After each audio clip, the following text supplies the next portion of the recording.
hi-ho again.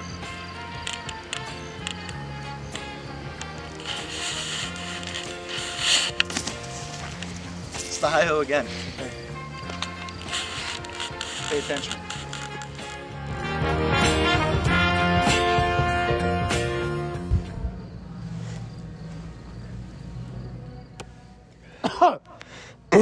Yeah, so as you can see above us, we're at the hi-ho again in Poe, Indiana. So, Poe, Indiana is a cultural heritage site, not only Northeast Indiana, but more importantly, just America and the United States in general. For those of you who do not know, Poe, Indiana was the site of the first volunteer firefighters department back in 1903, believe it or not. And right behind the cameraman there is actually the very first volunteer firefighters station right across from the hi-ho again. Interesting. Yep. We stand at the cusp of reality, the center of the universe, that is Poe, Indiana, a small town of maybe 77 people. I'm not sure. 83? 83, some sources say, as of 2020. What we do know, though, is that Poe is the place to go.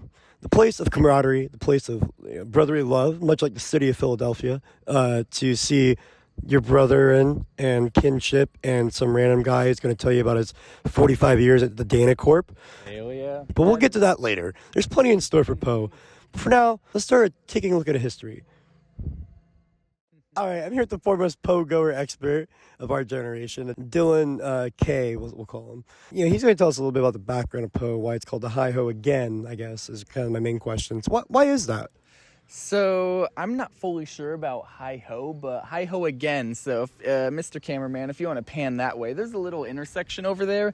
And if you look further down that way past that church, there is the St. Mary's River.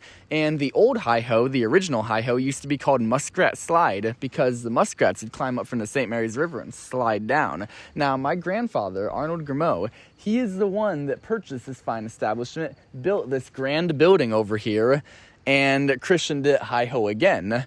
Now, that happened in 1968, if the years serve me right.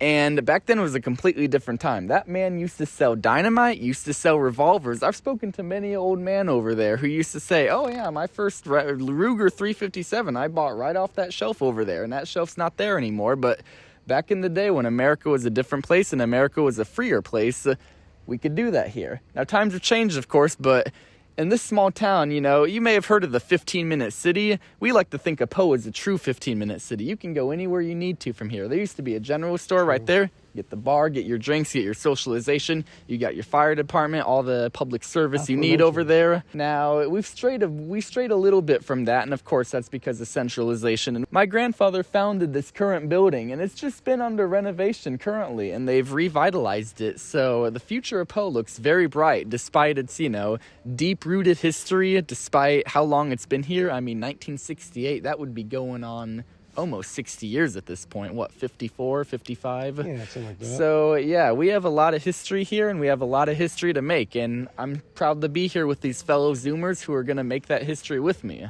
Thank you. A very succinct answer for a very expanding question. Thank you for your time. Thank you. If you don't want to keep me hanging.